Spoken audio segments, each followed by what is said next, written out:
السلام عليكم متابعي قناة أخبار الساعة. تتعرض القناة يوميا إلى كم هائل من التبليغات أدت إلى الحد من انتشار الفيديوهات. المرجو منكم دعم قناتكم التي تعنى أولا وآخرا بالدفاع عن المغرب وتنوير الرأي العام بكل ما يتعلق به بخطوات بسيطة هي كالآتي: تسجيل الإعجاب بالفيديو، الاشتراك في القناة، وتفعيل التنبيهات، ثم التعليق على الفيديو، وشكرا. De l'Algérie bouge énormément, elle évolue à la vitesse grand V.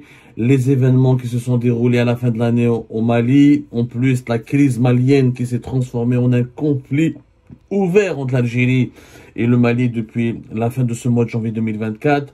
L'Algérie maintenant s'est mêlée ou là essaye de jouer un rôle important dans un autre dossier. Et nous sommes clairement, d'ailleurs ce sera la thématique la plus importante que nous allons aborder aujourd'hui, nous sommes clairement dans un bras de fer algéro-émirati, la guerre d'influence algéro-émirati en Afrique subsaharienne, au Sahel, en Afrique du Nord, au Sahel, au Maghreb, au Sahel, vient de s'étendre aujourd'hui jusqu'au Soudan. L'Algérie a décidé donc de riposter au lobby émirati, aux opérations de lobbying émirati. Et l'Algérie soupçonne d'ailleurs les Émiratis de jouer un rôle très important dans la crise malienne, mais ça on va l'expliquer plus tard après.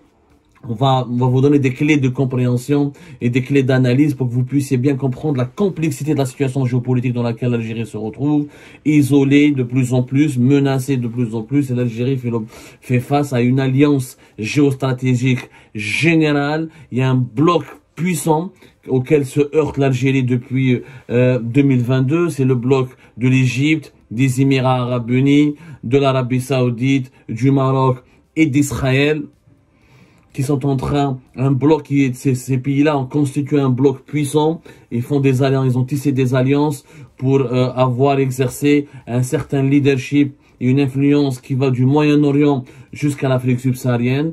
L'Algérie riposte donc aux Émirats à travers le Soudan. Hier, Abdelmajid Tebboune, l'Algérie a accueilli elle a déroulé le tapis rouge à l'actuel président du Conseil de souveraineté de l'État du Soudan, le général Abdel Fattah al-Burhan.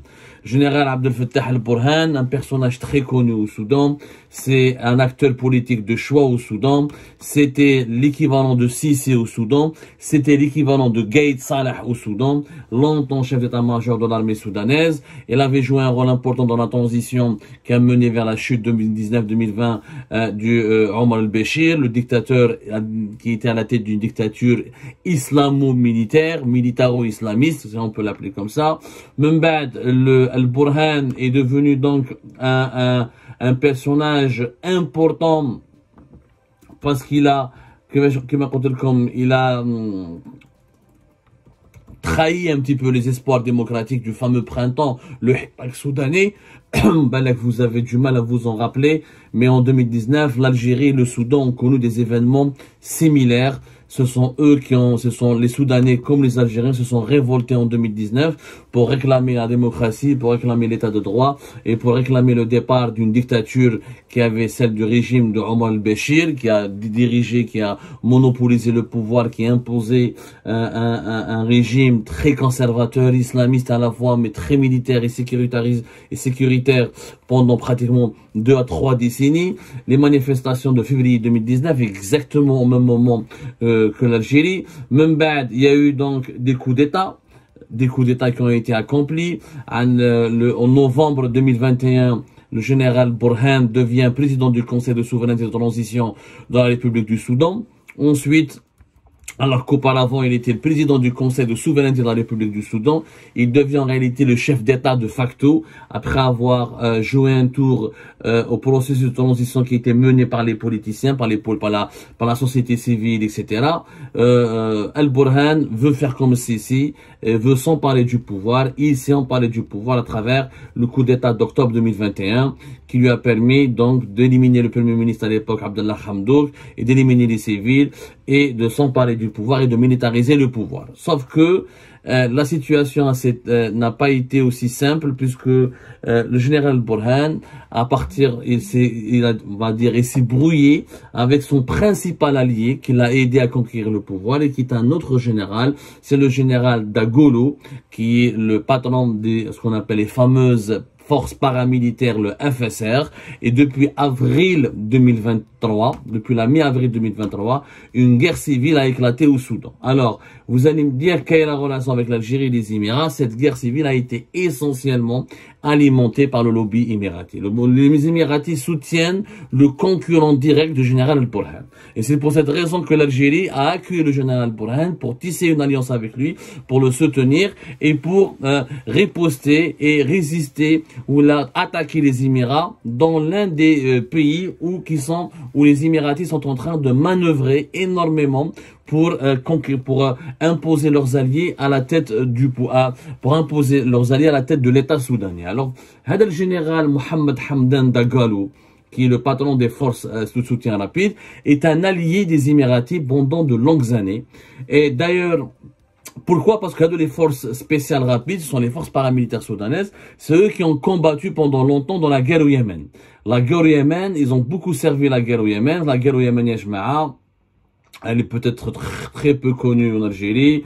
La guerre au Yémen, c'est lorsque les Émiratis et les Saoudiens sont intervenus à partir de 2016, 2017 notamment, même si elle a commencé réellement depuis 2014, pour empêcher les chiites Houthis, alliés de l'Iran, de dominer le Yémen et de prendre le pouvoir au Yémen.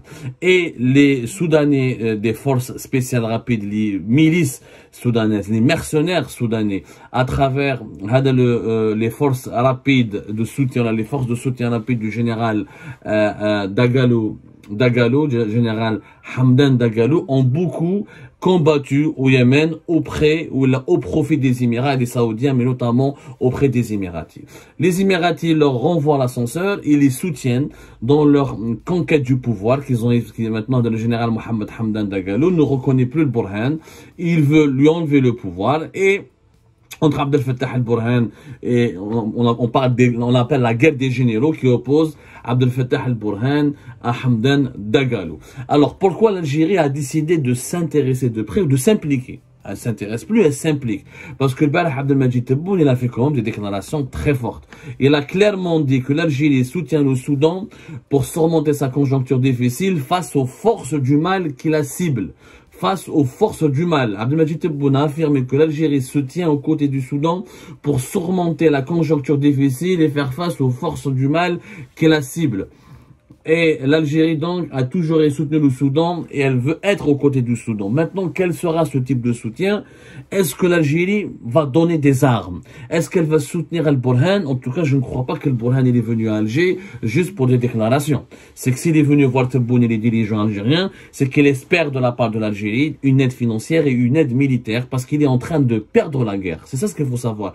Que au Soudan, depuis la fin de l'année, les alliés des Émiratis, à savoir les forces de soutien rapide du général Dagalo, sont en train d'encercler Khartoum. Ils ont pris pas mal de villes très importantes.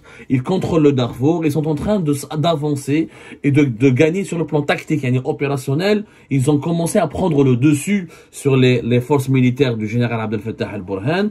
Et d'ailleurs, le soutien émirati, c'est tellement incontournable que le numéro 2 de l'armée au mois de novembre 2023, au mois de novembre dernier 2023, le numéro 2 de l'armée soudanaise a clairement accusé les Émiratis. C'est le général Yasser Atiyah. Il a fait des déclarations très graves contre les Émiratis. Il a qualifié les Émirats d'État mafia qui a pris le chemin du mal en soutenant les forces de soutien rapide du général Dagalo. Le général Yasser Atiyah a même révélé que les Émiratis sont en train d'envoyer des armes à leurs adversaires et aux troupes du général Dagalo à travers les troupes Wagner. Retenez bien ce point. Il faut savoir que les troupes Wagner qui ont